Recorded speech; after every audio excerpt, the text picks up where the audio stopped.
Welcome back to our study of Colossians. This is session 3, and in this session we're going to be looking at Colossians chapter 1, verses 15 through 20.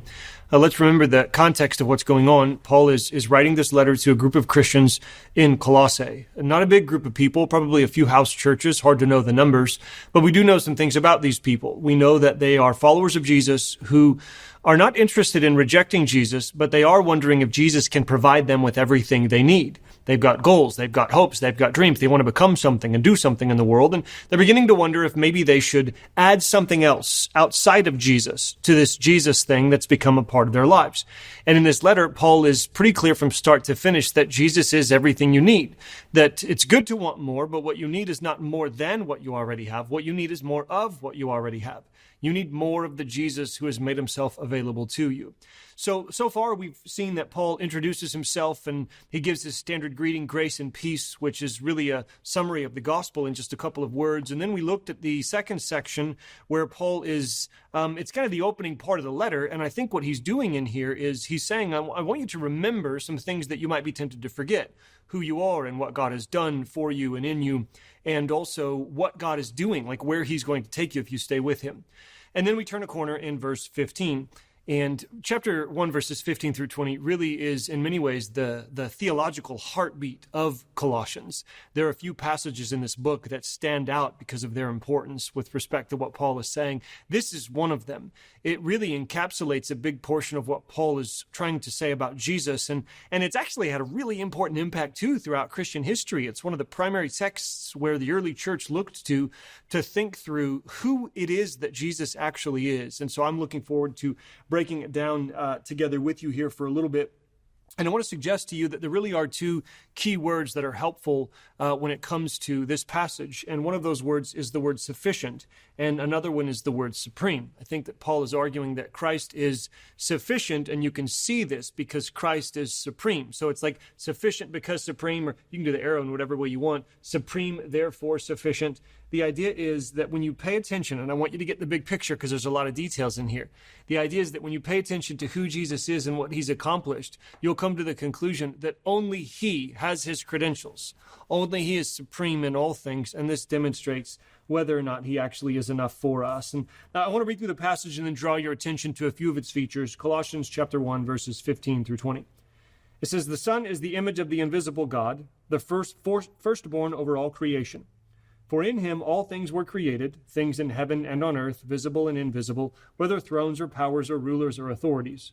All things have been created through him and for him. He is before all things, and in him all things hold together. And he is head of the body, the church, and he is the beginning and the firstborn from among the dead, so that in everything he might have the supremacy. For God was pleased to have all his fullness dwell in him, and through him to reconcile to himself all things, whether things on earth or things in heaven, by making peace through his blood shed on the cross." There's a lot in there, as we will say about many of the texts in Colossians. I want to draw your attention to something that you may have noticed if you were paying close attention to some of the repeated themes, and that is that there seems to be an emphasis on totality and power. You have a lot of all type of language and every type of language, for all things were created in him. That's probably enough, right? But then you add this, things in heaven and on earth. Okay, so there's kind of like, there's things that are in heaven and there's things that are on earth. So if he didn't say enough by saying all, surely he said enough by saying things in heaven and on earth. No, he continues, visible and invisible, whether thrones or powers or rulers and authority, and in him all things. So you have this all that's consistent throughout here. And you also have the idea of power. Whenever Paul, once again, says all things have been created in him and through him and for him, if you're wondering, that means heaven and earth. If you're wondering, that means visible and invisible. Then he singles these ideas out. It says the powers language, whether thrones or powers or rulers or authorities. Again, there's an emphasis on this power struggle, and Paul is not willing to suggest that Christ has any real rivals. But instead, he suggests that no, Christ is above whatever else may call for your attention. This is fascinating language, the language of powers and rulers and thrones or authorities, and it doesn't exactly parallel the way we talk about different forms of power, but there is overlap. So the language of powers and principalities and rulers and authorities I think it is speaking about spiritual realities. I think that in Paul's understanding of the world, which is true understanding of the world, there are invisible creatures with personality and agency. I also, though, notice that he doesn't say angels and demons. He's perfectly capable of saying those terms, and so I think he doesn't for a reason. So I don't doubt that we're talking about spiritual realities, but we also are talking about what we tend to call social realities. Rulers and thrones and dominions. I mean, these are words to describe how we might talk about the White House or the Oval Office or the Congress or the House. These terms represent certain forms of power, and sometimes they also represent the people who are in those seats. And so we tend to think about spiritual actors, we think about human actors, and we think about institutions. And it seems to me that what Paul is doing with this language is he's kind of holding it all together and saying that all of these things were created in Christ and for Christ. Every form of power was designed to serve him, first of all. So that means he's up at the very top. And then later on, he'll talk about all these powers have been brought back into a reconciled relationship to him. So we have a lot of language of powers, and that's because Paul is very aware of the fact that when we live our lives, we find ourselves pulled in different directions. Our trust is pulled in different directions. People call for our allegiance. People call agencies, institutions, beings call for our even worship at times, certainly our trust and commitment. And what Paul wants to make very clear is that Christ is everything, and he calls for everything because he's everything. So there's a general sense that we pick that up from reading this passage. And really, at the end of the day, if that's what you see here, that's kind of enough to know what to go and do next. Worship him and obey him and listen to no one else when their voices compete with his. But I want to take us a little bit deeper in terms of what Paul seems to be doing. And I want to do so by drawing your attention to the structure. That's something that we're going to notice a number of times in Colossians, is that Paul seems to be doing intentional things within some of these sections in the way in which he's laying out his material. The first thing I want you to notice in a very general sense is that there's a flow in this passage from the first section, which is where we're talking about creation. You even notice it up top there, image of the invisible God, firstborn over all creation, so on and so forth. We'll look at some of the details in a second. And then in the last part of it, we're talking about redemption, or reconciliation. I'm not real picky about which word you use. I think that he's talking about all of these things. You could say new creation. You could say salvation. I mean, in the largest sense of the world, making the world and saving the world. And all of the details fit within that. So if you look at one more point on the structure, and then I just want to walk through it with you. You have the general flow, but you also have some indicators in the specific details of what Paul says. And actually, if you pay attention to the prepositions here, you're going to notice some of what he's doing. So it doesn't come through perfectly in the English, but it captures it decently well. In verse 16, it says, "For in him all things were created." Then at the end of that verse, all things have been created through him and for him. So in, through, and for, or in, through, and unto. Then if you look down in verse 19, it says, "God was pleased to have all in this fullness dwell in him, and through him to reconcile to him all things." So again, you can kind of see it in the English. In the Greek, it's even more obvious because he uses precisely the same terms. And I think he's doing this very intentionally to show you that we really have two halves of this poem, if you want to call it that. Some people call it a hymn.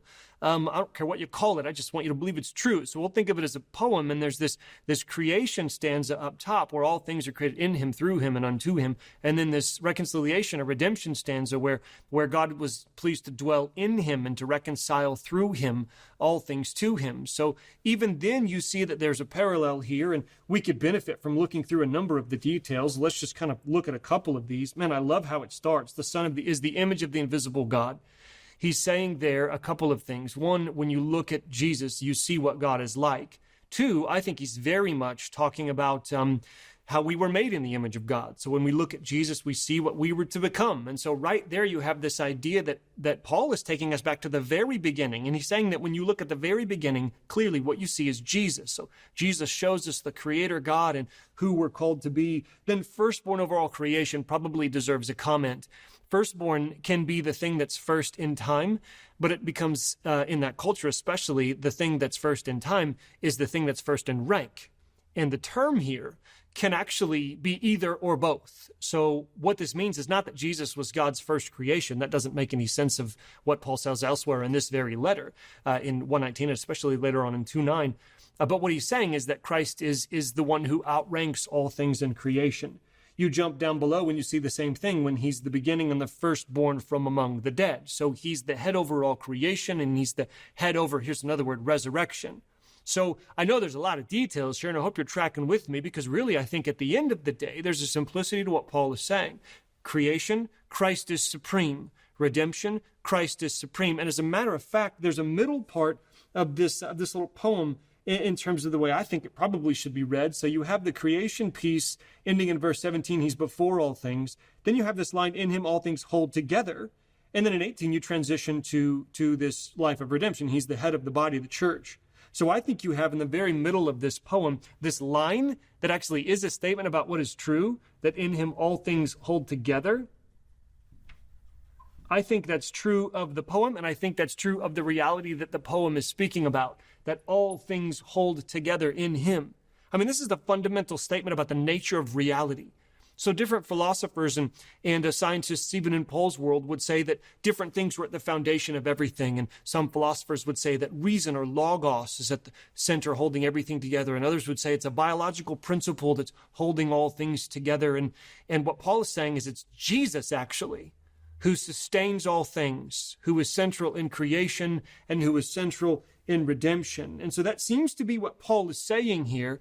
And I think that his point is, I think his point's really important. And as we kind of maybe pull all this together and think through what's going on here, we could profitably ask ourselves one more time, why is Paul saying this? And then lastly, what again is Paul saying? Why Paul is saying this is because we are always tempted to think one of two things with respect to Christ's supremacy. We're always tempted to think either that that there's something else that is more powerful than him. Some other group of people or idea or ideal or party or worldview or person or system or conviction or strategy. There's something that actually is more effective because it's more powerful than him. And what Paul is saying is, no, Jesus doesn't have any competitors, not really. And the other thing that we're tempted to think is not so much that there's something else that has more power than him, but that his power, his supremacy, is actually located to a part of our world and therefore a part of our lives. This is the classic compartmentalizing. So Jesus gets to guide a portion of my life, but other things are going to guide other areas of my life.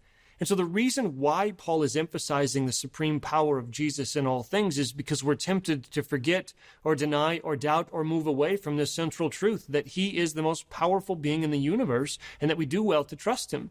And what Paul is saying in this context is precisely that. Only Christ is sufficient because only Christ is supreme.